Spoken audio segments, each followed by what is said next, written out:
So good evening students. Today we will see the current affairs analysis dated from 18th and 19th February 2024. The first article, Chief Election Commissioner appoint பண்ணிருக்காங்க Gnanesh Kumar. So Chief Election Commissioners, Election Commission of India will have a Chief Election Commissioner and two other election commissioners. 3-member body have the same power. இவங்களோட tenure வந்து appointed by whom? President. On the recommendation of whom? Huh?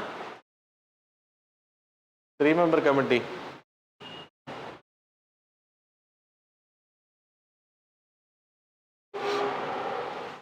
So President will appoint, முன்னாடி there is a Prime Minister will advise.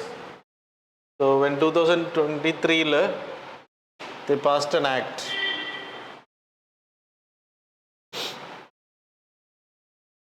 New election commission, new chief election commissioner and other election commissioners appointment and condition services act 2023. So idhula there should be a search committee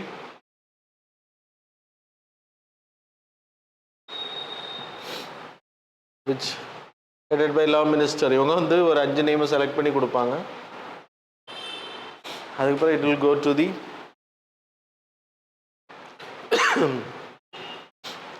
selection committee.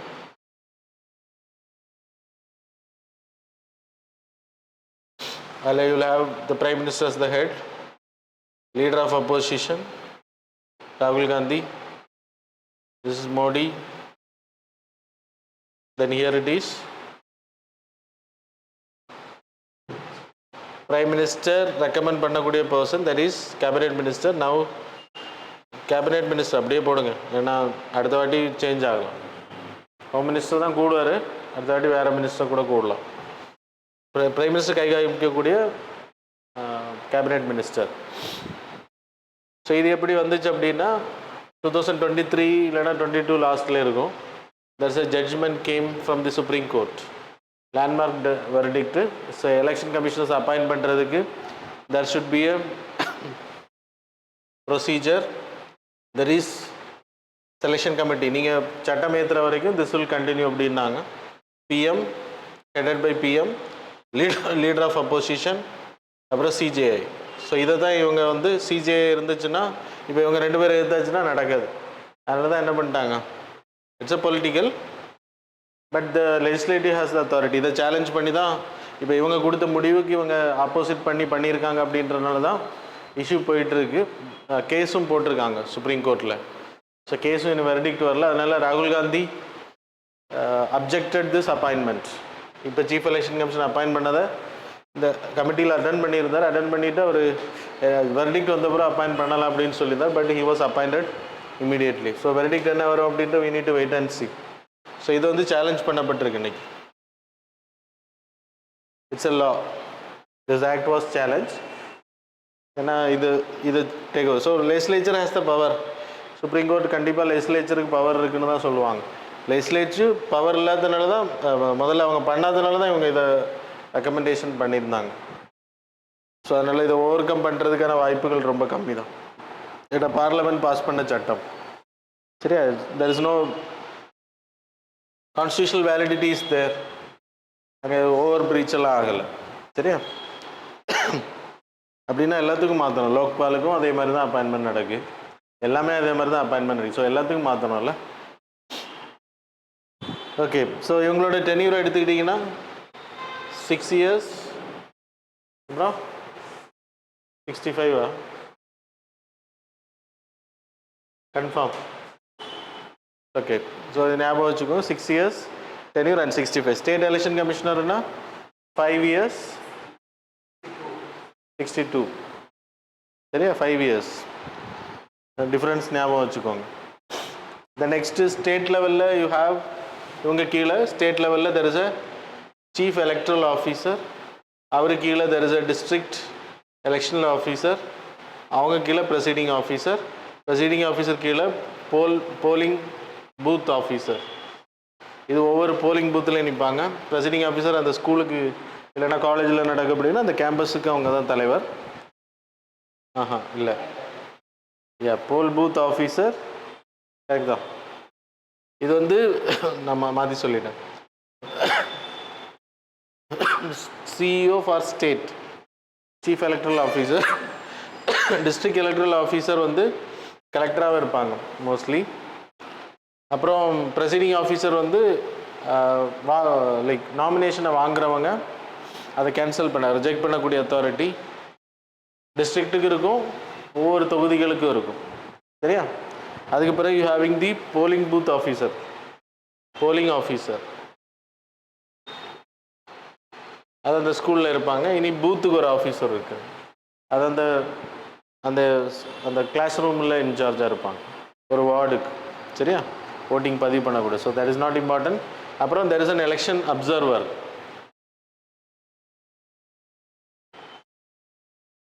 தேர்தல் பார்வையாளர், கண்காணிப்பாளர், பார்வையாளர்கள் இருப்பாங்க. கண்காணிப்பாளர்னு சொல்ல முடியாது, monitoring கிடையாது, observer. That's all. The next, there is a word called as constitutional morality. இது அடிக்கடி நியூஸ் பேப்பரில் வரும். Morality, constitutional morality. இது வந்து doctor Ambedkar 1948 he coined, like he spoke about the constitutional morality. யூபிஎஸ்சியில் கொஸ்டின்ஸ் கேட்டாங்க மெயின்ஸில். So what do you mean by constitutional morality? So constitutional morality அப்படின்றது கான்ஸ்டிடியூஷனில் இருக்கக்கூடிய த கைடிங் பிரின்சிபிள்ஸ் அதை அதேர் பண்ணுறதுக்கு பேர் தான் adhere to the guiding principles, the constitutional principles, that is called as constitutional morality. புரிஞ்சா? கான்ஸ்டிடியூஷனில் இருக்கக்கூடிய values, that is moral values, that is ethical things, that is social justice, equality, அப்புறம் சொவேரியன், செக்குலர், டெமோக்ராட்டிக், இந்த மாதிரி பிரின்சிபிள்ஸை அதேர் பண்ணி செயல்படுறதுக்கு பேர் தான் constitutional morality. When you violates then constitutional morality வந்து வயலேட் ஆகுதுன்னு அர்த்தம். ஸோ அதை வயலேட் பண்ணக்கூடாது அப்படின்றது அம்பேத்கர் சொல்லியிருக்கார் 1948 டிராஃப்டிங் கமிட்டியில் அவர் பேசும்போது. So he emphasized constitutional morality must be cultivated to sustain the democracy. So constitutional morality நீங்கள் ஃபாலோ பண்ணால் டெமோக்ரஸி இருக்கும், இல்லைன்னா இருக்காது அப்படின்றது அவர் சொல்லியிருக்காரு. So must be cultivated to sustain democracy. Democratic கண்ட்ரியாக நம்ம கண்டினியூ ஆகணும்னா இதை நீங்கள் ஃபாலோ பண்ணணும் அப்படின்னு சொல்லப்படுது. As a citizens how we are getting the morality, constitutional morality, preamble it was mentioned, sovereign, democratic, liberal, liberty, equality, fraternity, etc. etc. அது மாதிரி சிட்டிசன்ஸாக நமக்கு எப்படி கிடைக்குது? ஃபண்டமெண்டல் ரைட்ஸ் மூலமாக we are getting this constitutional morality. ஏதாச்சும் violate ஆச்சுன்னா you can claim for that. அந்த டிபிஎஸ்பியில் socialist principle, Gandhian principle, then liberal intellectual principles. Okay, fundamental டியூட்டிஸில் it was mention check and balances. So it is the guiding principle for the constitutional morality. புரிஞ்சா? So இதெல்லாம் கிளாஸஸில் வராது. Okay, the next Aravalli safari park. Aravalli range நமக்கு தெரியும். இதில் நீங்கள் exam point of வியூவில் படிக்க வேண்டியது ஆரவல்லி ரேஞ்ச் தான். எத்தனை kilometre? 670 kilometres. Delhi to Delhi, Haryana வரும். அப்புறம் ஹரியானா ஆக்சுவலாக இப்போ கவர் ஆகி வரும். சரி, டெல்லி சென்ட்ரலில் வரும், கீழே southern side of Haryana. Then Rajasthan, Gujarat, Palanpur to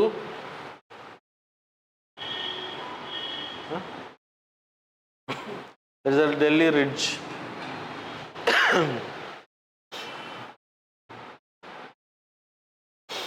Okay, so இதை பொறுத்த வரைக்கும் there is a Sabarmati river, Luni river இங்கே தான் ஒரிஜினேட். இந்த மாதிரி இந்த பக்கம் Banas river, the tributary of Yamuna. So அங்கே தான் ஒரிஜினேட் ஆகுது. அப்புறம் so it is helping to combat desertification. there is a mount, highest peak இது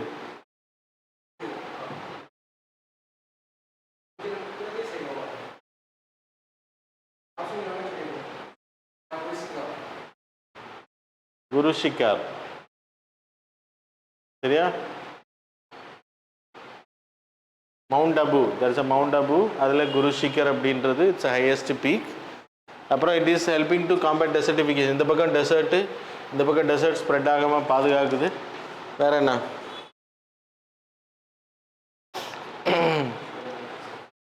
ஸோ அரவல்லி வால், க்ரீன் வால் நம்ம லான்ச் பண்ணியிருக்கோம். இந்த ஏரியாஸில் பசுமைப்படுத்துறது, அதன் மூலமாக டெசர்டிஃபிகேஷனை ஸ்ப்ரெட் ஆகிறது நம்ம தடுக்க முடியும் அப்படின்றது. So these are the things you people to remember. இப்போ இந்த நியூஸ் என்ன அப்படின்னா, ஹரியானா கவர்மெண்ட் வந்து கிட்டத்தட்ட 10,000 ஏக்கரில் ஆரவல்லி சஃபாரி பார்க் அப்படின்னா ரெஸ்டாரண்ட்ஸ், காட்டுக்குள்ளாடி ரெஸ்டாரண்ட்ஸ்னால் பார் எல்லாமே வரும், அப்புறம் சில்ட்ரன்ஸ் பார்க்கு, அப்புறம் அக்வேரியம்ஸ், இந்த மாதிரி தங்குறதுக்கான விடுதிகள் எல்லாமே உள்ளே கட்ட போகிறாங்களாம். கண்டிப்பாக கோர்ட் விடாது. ஏன்னா forested area, it's under the forest cover area. So அவங்க வந்து சஃபாரி அனிமல் கேஜஸ் வைக்க போகிறாங்களா ஜூ மாடலில், அதை கண்டு ரசிக்கிறதுக்காக. 10,000 acres, it's not a joke. சரியா? 2 டிஸ்ட்ரிக்ட் மொத்தம், குருகிராம் அப்புறம் நூஹ் அப்படின்ற ஒரு district. Gurugram is a city actually. Gurgaon என்னம்மா? Okay okay. So the next article, deposit insurance credit guarantee scheme. இது எதுக்கு வர சொல்லுங்க பார்ப்போம். What is deposit insurance credit guarantee scheme?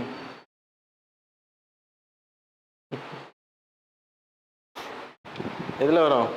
Banking revision முடிச்சாச்சா? அவன் எடுத்து வச்சுட்டு ஓகே கமான் டெல். இப்போ நமக்கு பேங்கில் டெபாசிட் பண்ணுறோம் அப்படின்னா,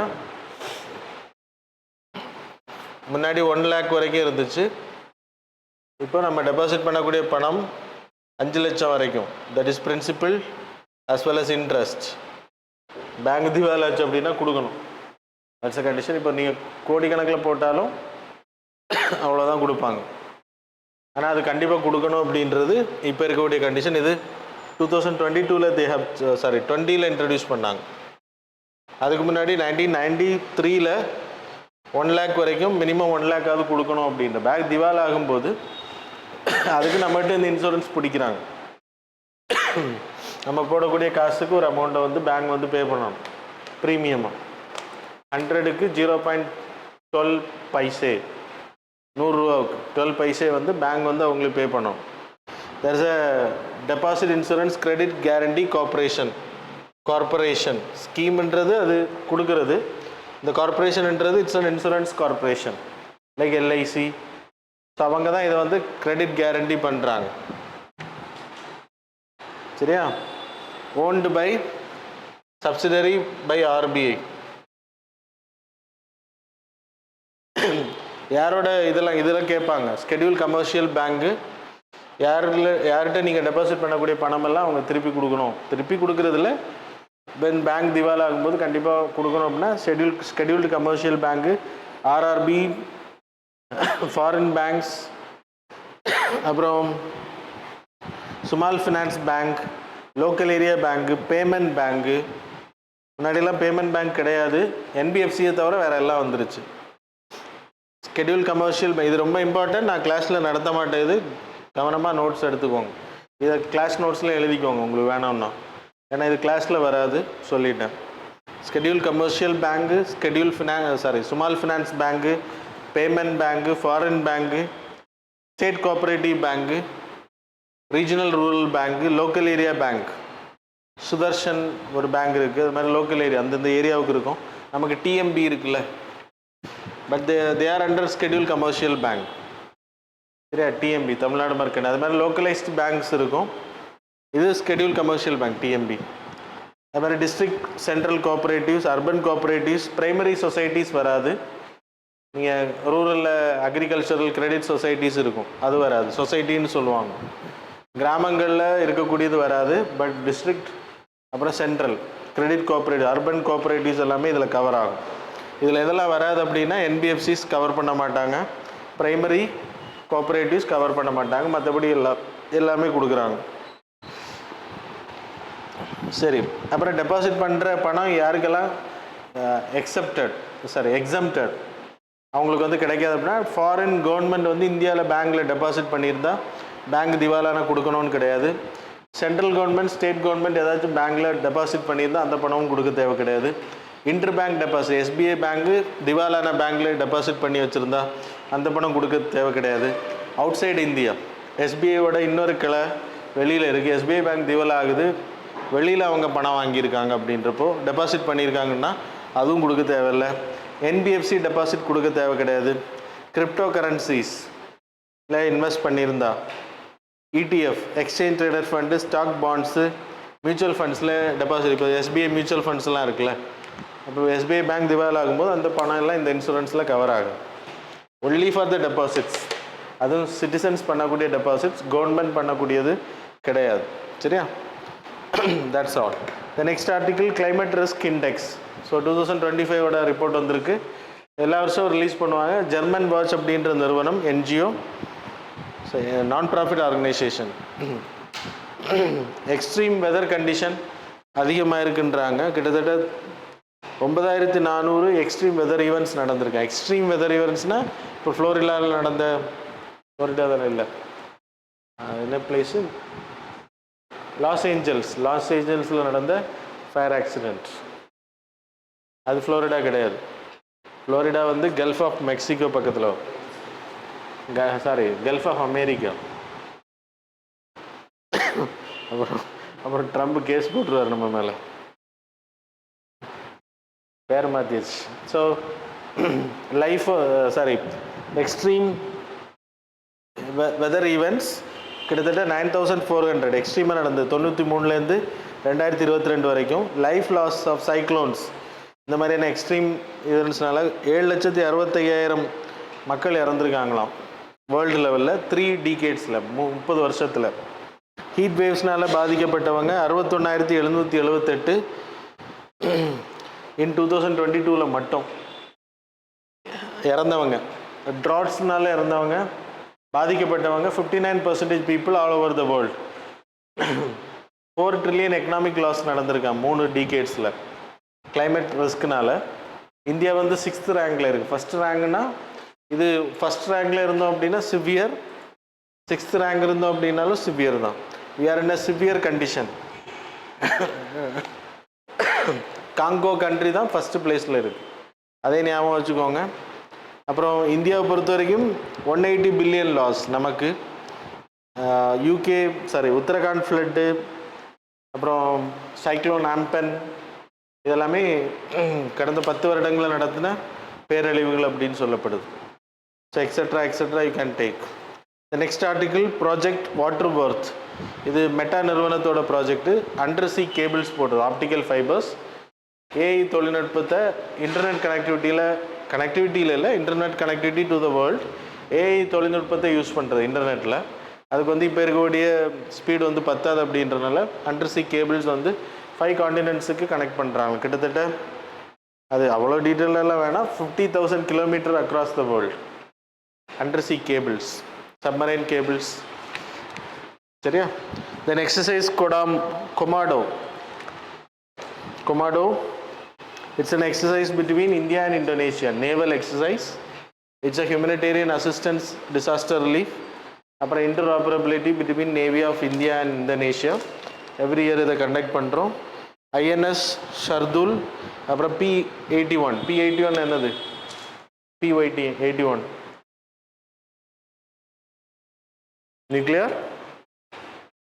P-81 என்னது, நேற்றே தான் சொன்னேன், நம்ம அமெரிக்கா கிட்டது நான் 6 வாங்குறேன். எதுக்கு சொல்லி தந்து உங்களுக்கு? மெரைன் சர்வேலன்ஸ் பண்ணக்கூடிய ஏர்கிராஃப்ட் ஆல்ரெடி நம்மகிட்ட இருக்குது. அது அமெரிக்கா கிட்டேருந்து இப்போ நல்ல விவரமாக பண்ணுற, அமெரிக்கா கிட்டே இருந்து 6 வாங்குகிறோம் அப்படின்னு சொல்லியிருந்தேன். கரெக்ட் தான். இனி நாளைக்கு இங்கே கூடுவேன் நான் உங்களுக்கு திட்டு வாங்குறவங்கள. Okay, லாகர் head டர்டைல். இது வந்து மேக்னெட்டிக் நேவிகேஷனை பயன்படுத்துது அப்படின்றத கண்டுபிடிச்சிருக்காங்க. அது எந்த அளவுக்கு உண்மைன்றதெல்லாம் எனக்கு தெரியாது. It's a study. அது கரெக்டாக நெஸ்டிங் பண்ண இடத்துக்கு திருப்பியும் வருது. அது நம்மளும் வராருல்ல, யார், ஆலிவ் ரைட்லி டர்டைல் வந்து செத்து போகிறாரு. லாகர் டர்டைல் வந்துட்டு எல்லா இடங்கள்லையும் இருக்கும். அட்லாண்டிக் ஓஷன், இந்தியன் ஓஷன், அதுக்கு தனி இடமெல்லாம் கிடையாது. பசிபிக் ஓஷன் எல்லா இடத்துலையும் இருக்கும். கோரல் ரீஃப்ஸ் அதிகமாக இருக்கக்கூடிய பற்றி பே histories. It's a omnivorous. Magnetic ஃபீல்டை நேவிகேஷனுக்கு பயன்படுத்து அப்படின்ற ஐடென்டிஃபை பண்ணியிருக்காங்க. அது ஏன் அப்படி சொல்கிறாங்க அப்படின்னா, நெஸ்டிங் வந்து ஃப்ளாரிடா, ஒமன், கிரீஸ் அதில் போயிட்டு திருப்பி போயிட்டு ரிட்டர்ன் வருமா, அதே பிளேஸுக்கு அதே இடத்துக்கு கரெக்டாக வருது அப்படின்றது. ஃபீடிங் பண்ணுறதுக்கும் கரெக்டாக வருமா, அது இடத்த மாற்றிக்கலை, கன்ஃபியூஸ் ஆகலை அப்படின்றது சொல்லப்படுது. Study. I don't know about that, how they find out. அப்படி ஸ்டடி தான் சொல்கிறாங்க. It's a vulnerable species under IUCN சைட்ஸில் Appendix 1 category. The next trail guard AI.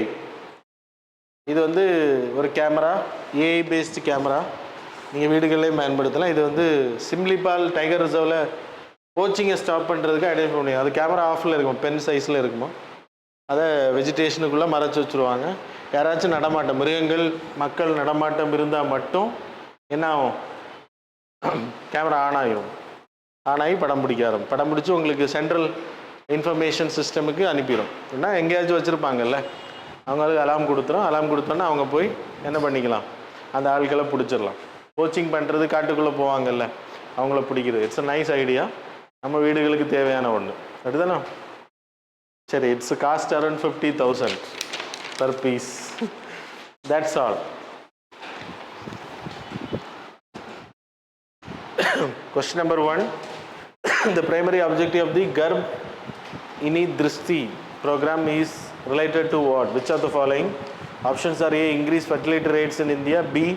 Predict and prevent preterm birth. C. Provide subsidies for maternal health care. D. Reduce maternal mortality rates. Question number 2. Answer the following statements. Statement number 1. Article 356 of the Indian Constitution deals with the President rule. Statement number 2. The executive powers of the state government are affected during the imposition of President rule. Statement number 3. The maximum initial period for which President rule can remain in force without parliamentary approvals is 1 month. So, which of the statements given above is are correct? Options are A. 1 and 2 only, B. 2 and 3 only, C. 1 and 3 only, D. 1, 2 and 3 only. Question number 3.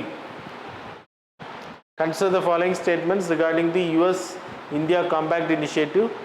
Statement number 1, it will lay foundation for deepening military partnership. Statement number 2, under this initiative, US aimed to double bilateral trade to 500 billion by 2030 under Mission 500. Which of the statements given above is are correct? Question number 4. Corruption index recently in news is prepared by whom? Which of the following? A. German Watch, B. World Bank, C. World Economic Forum, D. Transparency International. Question number 5. With reference to the nuclear mission recently announced in the budget 2025-26, consider the following statement. Statement number 1, it focuses on development of the Foster breeder reactor as part of the India's strategy to advance clean and efficient nuclear energy technologies. Statement number 2, it aims to expand the country's nuclear energy capacity to 100 gigawatt by 2047. Which of the statements given above is are correct? Options are A. 1 only, B. 2 only, C. both, D. neither. That's all. Now we will see the answers for the previous. Question number 1, answer is A. Question number 2, answer is C. Question number 3, answer is C. Question number 4, answer is D. Question number 5, answer is B. So that's all about the current affairs and MCQ. Thanks a lot for joining with us.